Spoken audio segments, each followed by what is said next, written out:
حضرت داؤد علیہ السلام کے زمانے میں ایک بڑھیا تھی۔ اس نے ایک مرتبہ 3 روٹیاں رائے خدا میں دیں اور پھر آٹا گوندنے بیٹھی۔ اچانک ہوا آئی اور اس کا سارا آٹا اٹھا کر لے گئی۔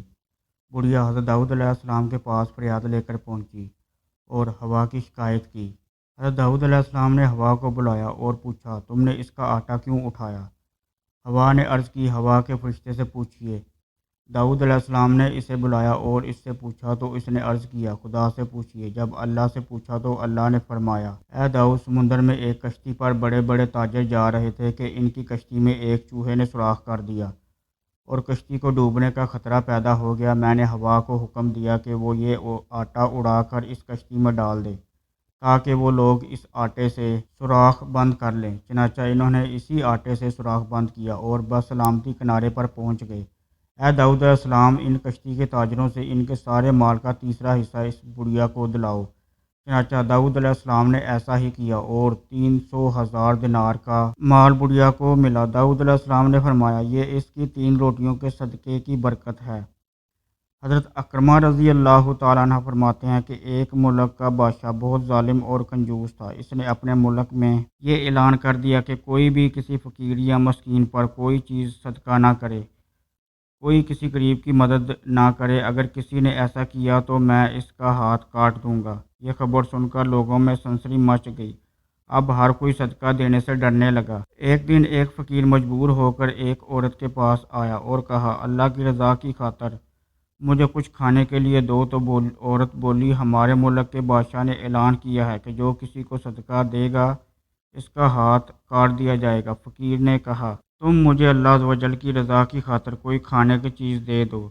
عورت کو اس فقیر پر بہت ترس آیا اور اس نے بادشاہ کی ناراضگی اور سزا کی پرواہ کیے بغیر اللہ کی رضا کے لیے اس فقیر کو 2 روٹیاں دے دیں۔ فقیر دعائیں دیتا ہوا وہاں سے چلا گیا۔ جب بادشاہ کو یہ پتہ چلا کہ فلاں عورت نے 2 روٹیاں صدقہ کی ہیں تو وہ سخت ناراض ہوا اور پھر اس نے اس عورت کے ہاتھ کٹوا دیے اور اسے شہر سے بھی نکال دیا۔ اس عورت کا ایک شیر خوار بچہ بھی تھا جسے اس نے اپنے کندھوں پر سوار کر لی اور لے کر شہر سے باہر چلی گئی۔ راستے میں اسے بہت سخت پیاس لگی۔ پاس ہی دریا تھا۔ اس نے سوچا پانی پی لینا چاہیے۔ یہ سوچ کر وہ دریا کے پاس گئی اور جھک کر اس میں سے پانی پینے لگی۔ جو ہی وہ عورت پانی کی طرف جھکی، اس کے کندھوں پر سوار اس کا دودھ پیتا بچہ پانی میں گر گیا اور دریا نے اسے بھی اپنے ساتھ بہانا شروع کر دیا۔ یہ دیکھ کر عورت نے پریشانی کے عالم میں چیخنا اور چلانا شروع کر دیا۔ اتنے میں اس کے پاس 2 خوبصورت نوجوان آئے اور اس سے پوچھا، تم کیوں رو رہی ہو؟ اس نے بتایا کہ میرا دودھ پیتا بچہ دریا میں گر گیا ہے اور میرے ہاتھ بھی نہیں ہیں جن کی مدد سے میں اسے نکال سکوں۔ عورت کی یہ بات سن کر ان میں سے ایک نے دریا میں غوطہ لگایا اور تھوڑی دیر بعد ہاتھ میں ننھے منھے بچے کو اٹھائے واپس باہر نکل گیا۔ عورت اپنے لختے جگر کو صحیح سلامت دیکھ کر خوش ہو گئی۔ اب دوسرے شخص کی باری تھی۔ اس نے اپنے منہ میں کچھ پڑھ کر اس کے جسم پر دم کیا جس سے اس کی دونوں ہاتھ درست ہو گئے۔ یہ دیکھ کر وہ عورت اور زیادہ خوش ہو گئی اور ان سے پوچھنے لگی کہ اے اللہ کے نیک بندو، تم کون ہو؟ انہوں نے کہا، کیا تو نے ہمیں پہچانا نہیں؟ اس نے کہا، نہیں۔ انہوں نے کہا، ہم تمہاری وہ 2 روٹیاں ہیں جو تو نے اللہ کی راہ میں صدقہ کی تھی، جن کی وجہ سے تو مصیبت میں مبتلا ہوئی اور آج انہی کی وجہ سے تجھے مصیبت سے نجات بھی مل گئی۔